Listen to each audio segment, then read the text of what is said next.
Hello, good evening. Much heat, though not enough light, has so far been generated in the recent public debates on the role of the elected president.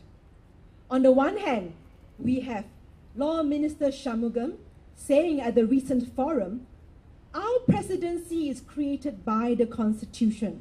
This means that the Constitution alone can be the source of his powers." On the other hand, Law Professor Teo Lee An has said that the Constitution is not exhaustive as presidential powers may be found in two further sources. First, long practice. For example, we are all familiar with the president's role in promoting charitable causes and in fostering community bonding. But you cannot find mention of these roles in our Constitution. Second, there are also written guidelines or rules of engagement between the government and the president that has been worked out in the interest of a harmonious working relationship. These written arrangements are outside of the Constitution. These two legal egos seem to have opposite views. So people are still unsure about the extent and limits of the elected president. But what everyone agrees and what it is clear to me is that the president is the representative and guardian of the people's interests. He symbolizes and represents the whole country. He must be the unifier of all the various sectors of society in Singapore. He must be above politics. Now, of the other candidates apart from Jisei, all of them were active members of the PAP for a decade or more, and two of them were politicians holding political office for long periods of time. For example, Tan King Lian was a member of the PAP for 30 years before he resigned in 2008. For 10 years, he was an active PAP member for the Marine Parade constituency. He was the PAP's branch secretary at Marine Parade for 3 years. Tan Cheng Bock was MP for Ayer Rajah SMC for 26 years. He was also the first non-cabinet minister elected into the PAP's Central Executive Committee, which is the highest ruling committee within the PAP, where he served for 19 years. Representing the PAP, Tan Cheng Bock has fought no less than 6 contested general elections. I think I am not wrong to say that Tan Cheng Bock is a veteran politician and an active, long-standing member of the PAP. Tony Tan Keng Yam.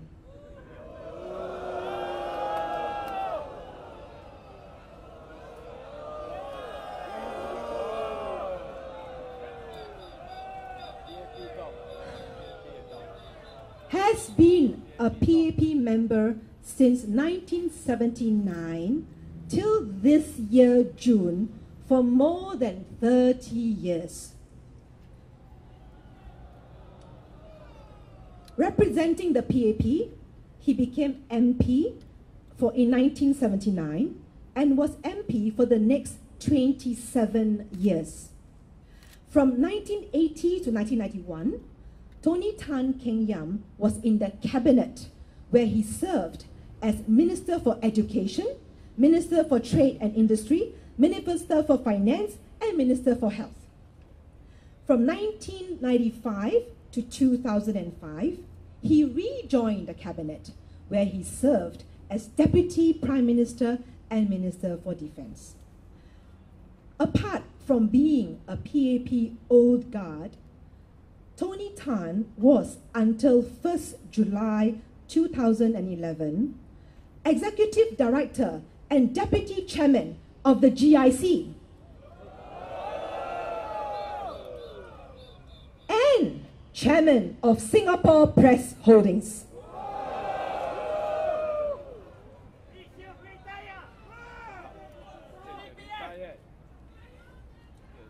According to Dr. Tony Tan, he said, the elected president has to be above politics. He needs to work with the government of the day and all political parties, including the opposition, civic and social organizations, and he cannot take a partisan view.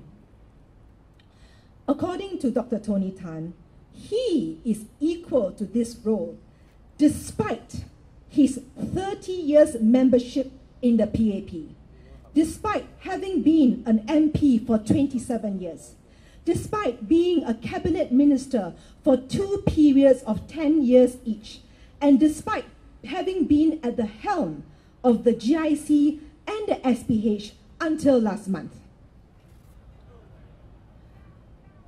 Dr. Tony Tan has assured voters that if elected, he would be independent.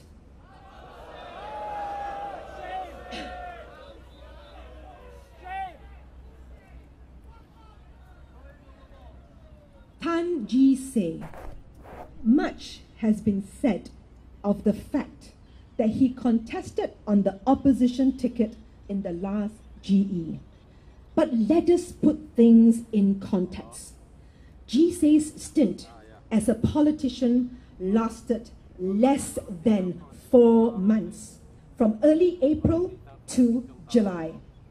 Previous to joining SDP in April this year, Ji Say had spoken up at forums and other places to share his views in his personal capacity and representing only himself.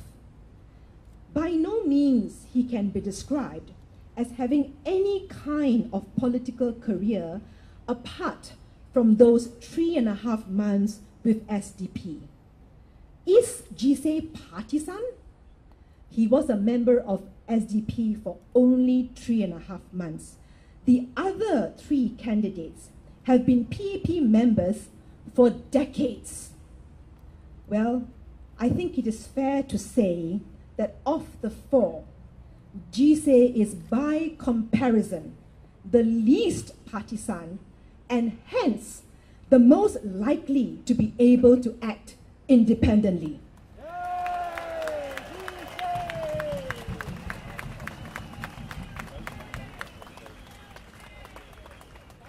I come back to Dr. Tony Tan's words.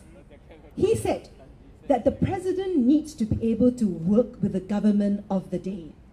On this point, it is to be noted that Ji Say was the member of the civil service for 11 years, including 6 years in the Ministry of Trade and Industry. He was also serving as the then Deputy Prime Minister Goh Chok Tong's principal private secretary for 5 years. I'm sure that in the many years that Ji Say spent in the civil service, he would have made a lot of friends and acquaintances, and he would also have acquired a deep understanding of how the civil service is organized and run. After 11 years in the civil service, he entered the private sector.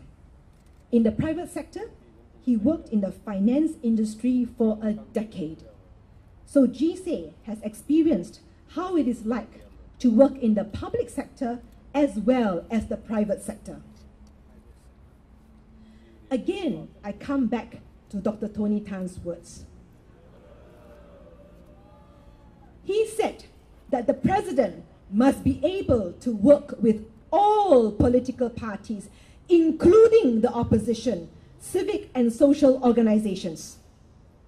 Let us not forget that in the last GE, 40% of the votes went to the opposition.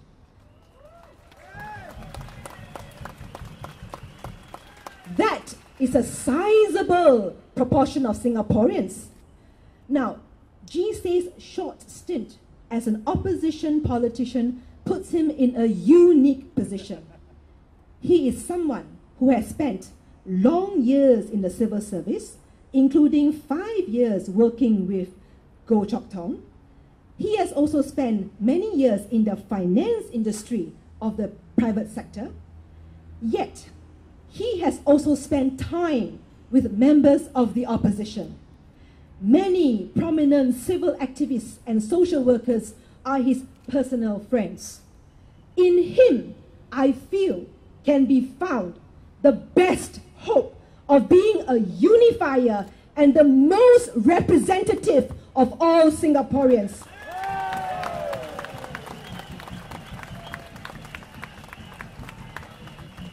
Whether you voted PAP or not, whether you agree or disagree with this or that government policy, we are all Singaporeans.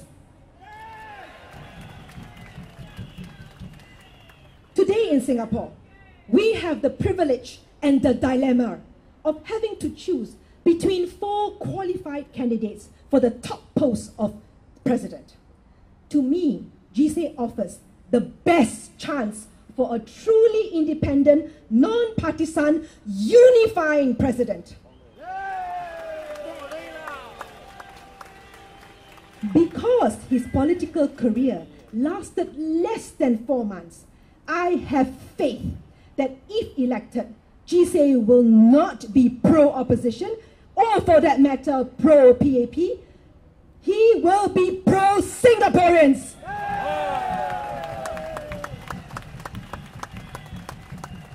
I have the confidence that G-Say will be fair and impartial, and he will uphold the dignity of the office of the presidency. On top of it all, G-Say has shown me that he has the passion to serve Singapore. So without skipping a heartbeat, my vote is for Tan G-Say. Thank you, Jeanette. Thank you so much. Thank you. Our next speaker is a communication professional with a decade of experience in senior management position with multinational agencies. Affectionately known to the community as the TV strongman after launching and leading 2 Malay channels. He had his start as an education officer and is trained in law and holds a master's degree. He has been an active community and youth leader for over 20 years and was formerly a young PAP branch chairman in the early 90s. Ladies and gentlemen, please welcome Mr. Fahmi Rais.